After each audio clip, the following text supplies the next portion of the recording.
pada hari ini terdapat 6 tambahan kasus baru COVID-19 di Kabupaten Mimika, sehingga jumlah kasus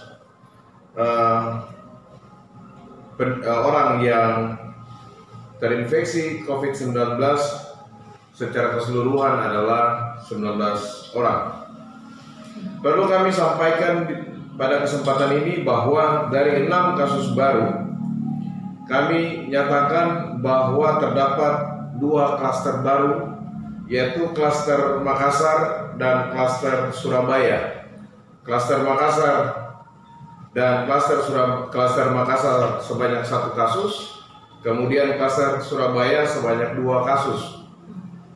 Dan ini bisa dipastikan setelah melalui pemeriksaan laboratorium, klaster Makassar dan klaster Surabaya ini adalah kasus impor. Sementara 3 kasus lainnya ini masih memiliki hubungan dengan klaster Lembang, tetapi pola penularannya adalah transmisi lokal. Yang pertama, kami menyampaikan bahwa kami akan membacakan kasus-kasus ini menurut urutan registrasi kami di kabupaten, jenis kelamin, kemudian umur, serta alamat. Yang pertama adalah PDP 014, inisialnya RNM, jenis kelaminnya perempuan, usianya adalah 54 tahun, dan beralamatkan di Jalan Patimura.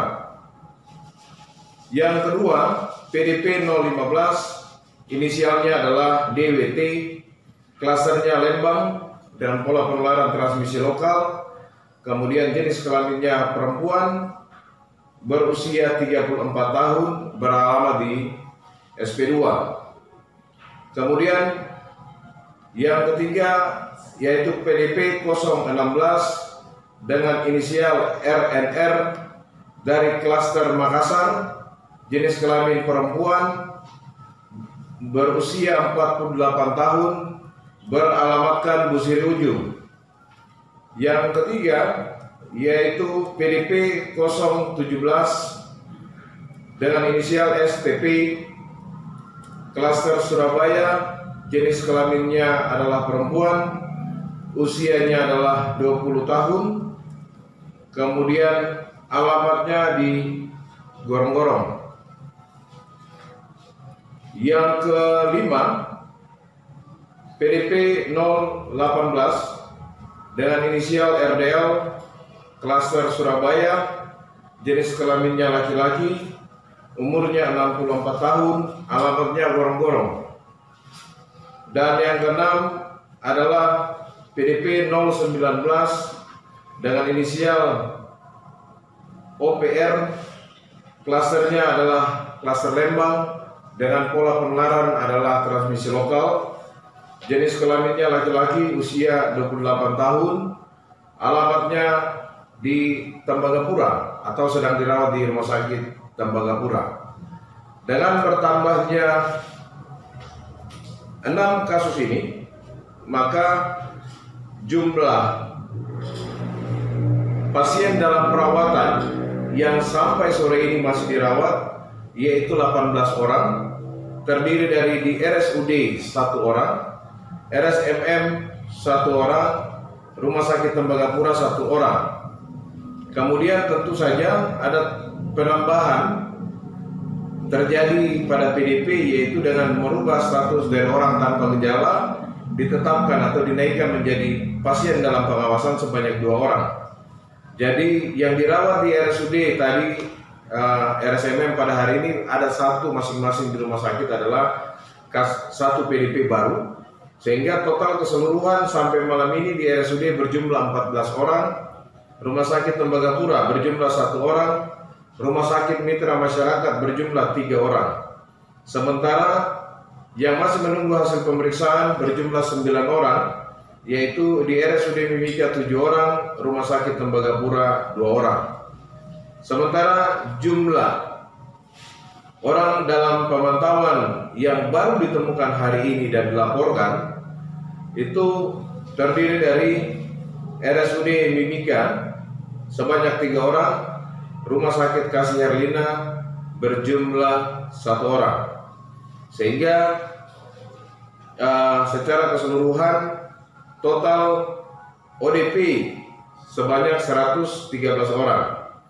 Sementara jumlah OTG hari ini tidak ada karena satu sudah naikkan statusnya, jadi hari ini tidak dilaporkan ada penemuan kasus ODP.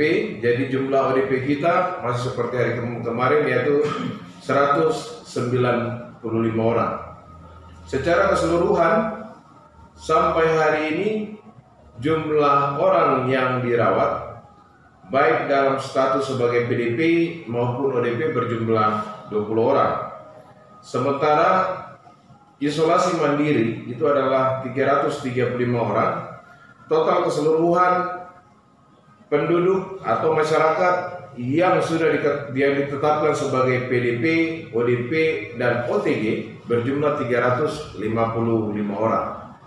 Pada kesempatan yang baik ini perlu kami sampaikan kepada masyarakat melalui tim pers COVID-19 bahwa peningkatan kasus ini akibat dari salah satu efek positif dari adanya pembatasan sosial, terutama penerbangan baik lewat transportasi udara maupun transportasi laut. Kalau kita lihat 3 hari setelah pembatasan penerbangan maupun penerbangan transportasi udara dan transportasi laut, maka di tanggal 29 ditemukan 2 kasus dan terjadi kenaikan secara bermakna dari 2 di tanggal 29 Maret, kemudian 31 kasus positif di tanggal 1 kasus positif di tanggal 31 Maret, dan juga naik sebanyak 5 kali di tanggal 5 April sebanyak 5 kasus, dan terus meningkat tanggal 7, tanggal 8, dan pada hari ini tanggal 11. Oleh karena itu di Kabupaten Mimika kami pikir transportasi ini masih memberikan efek positif untuk menemukan kasus. Kita bisa lihat ini kenaikan kurvanya, jadi ini akan naik terus, dan sampai hari ini dengan jumlah kasus positif total secara keseluruhan adalah 13 kasus yang masih aktif. Sementara kita tahu bersama bahwa kasus yang PDP yang dinyatakan positif coronavirus yang meninggal adalah berjumlah 3 orang, sementara ada 8 orang yang dinyatakan sembuh dan pulang. Saya pikir itu informasi dari tim gugus tugas yang bisa kami sampaikan di malam hari ini. Dan yang terakhir kami mau sampaikan yaitu bahwa Pemda Mimika tetap memperlakukan status siaga darurat, tetapi tidak menutup kemungkinan dalam beberapa waktu ke depan berdasarkan surat dari Gubernur Provinsi Papua terkait dengan menaikkan status dari siaga darurat menjadi tanggap darurat. Yang kedua, Pemda juga tetap memberikan kontribusi kepada masyarakat-masyarakat yang ada di wilayah pinggiran kota Timika maupun di wilayah pesisir dalam bentuk kompensasi sembako kepada masyarakat akibat pembatasan sosial, sehingga masyarakat tidak perlu lagi datang ke Timika.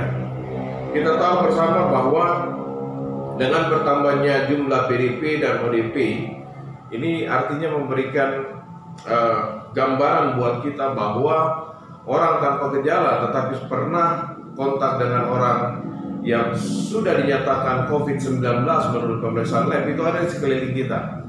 Oleh karena itu, pada kesempatan yang baik ini mewakili pemerintah Kabupaten Mimika, kami tetap meminta masyarakat untuk tetap tinggal di dalam rumah. Ini sudah hari ke-22. Tren atau pola penemuan kasus ini baru naik, baru ada di lereng, belum sampai ke puncak. Nah, mestinya dengan tetap tinggal di rumah, dengan tetap menjaga jarak sosial, social distancing, juga physical distancing atau menjaga jarak antara orang per orang, kemudian tetap melakukan karantina sehat di rumah, ini dapat mengendalikan atau mengurangi penularan. Kita lihat Kota Timika sampai malam ini pergerakan atau aktivitas masyarakat masih biasa-biasa saja. Jika tanpa pengawasan dari pihak aparat keamanan, maka masyarakat di Kabupaten Mimika merasa ini biasa-biasa saja. Pada kesempatan yang baik ini kami mohon kebijaksanaan dari masyarakat Kabupaten Mimika. Transmisi kita adalah transmisi lokal. Dari sejumlah kasus 19 positif dan kami tracing sudah lebih dari 400. Itu adalah transmisi lokal, hanya saja kami belum bisa untuk melakukan tes secara awal atau lebih dini kepada 113 ODP dan 195 OTG. Inilah yang memang kami meminta untuk masyarakat tetap waspada dengan cara tetap tinggal di rumah. Kemudian jangan lupa untuk tetap memperlakukan pola hidup bersih dan sehat, dan juga sesering mungkin melakukan cuci tangan pakai sabun.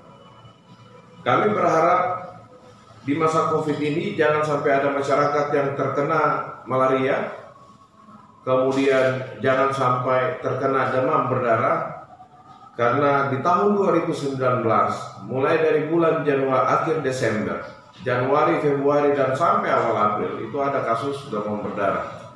Kami berharap dengan adanya pembatasan sosial, terutama isolasi mandiri, karantina sehat, tetap tinggal di rumah, maka mampu untuk mencegah tidak hanya COVID-19, tapi juga mencegah malaria, mencegah terjadinya DBD. Demikian pula penyakit-penyakit menular lain, baik yang bersumber dari penyakit tertular binatang atau vektor, maupun penyakit-penyakit berbasis lingkungan lainnya seperti diare dan penularan dari orang ke orang, salah satunya COVID-19, TB, dan juga HIV. Itu yang perlu kami sampaikan kepada masyarakat melalui tim pers COVID-19 Kabupaten Mimika. Terima kasih. Terakhir tadi sempat disebutkan sudah ada inisial, kemudian juga alamatnya. Ya. Apakah ada celah mungkin misalnya nanti suatu saat disebutkan nama lengkap begitu Pak? Saya pikir kita tetap kembali kepada kode etik kedokteran. Nama bisa disampaikan. Jadi ada kepentingan dalam hal kerahasiaan yang sifatnya secret, tetapi yang bersifat juga konfidensial. Kalau dari keluarga setuju yang dibuktikan dengan penandatanganan surat persetujuan, maka kami akan membuka nama lengkap. Tetapi tanpa persetujuan, maka kami tidak akan membuka nama lengkap.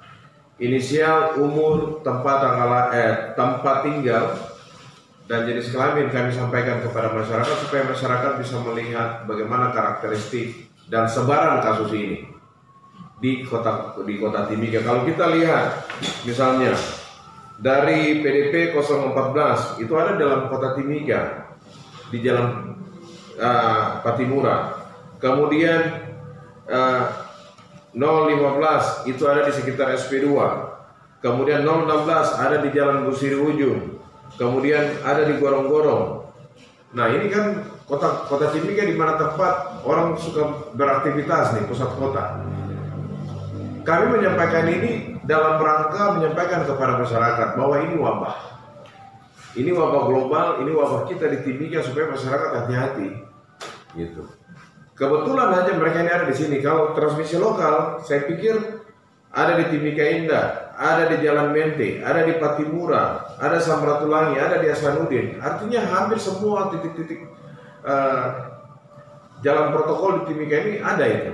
Ini informasi ini tidak dalam rangka menjudge orang, tapi dalam rangka memberikan informasi supaya masyarakat teredukasi bahwa sebaran ini normal. Ini secara normal, distribusinya normal di hampir semua titik. Ada di Jalan Anggrek, ada di Nawaripi, kan begitu.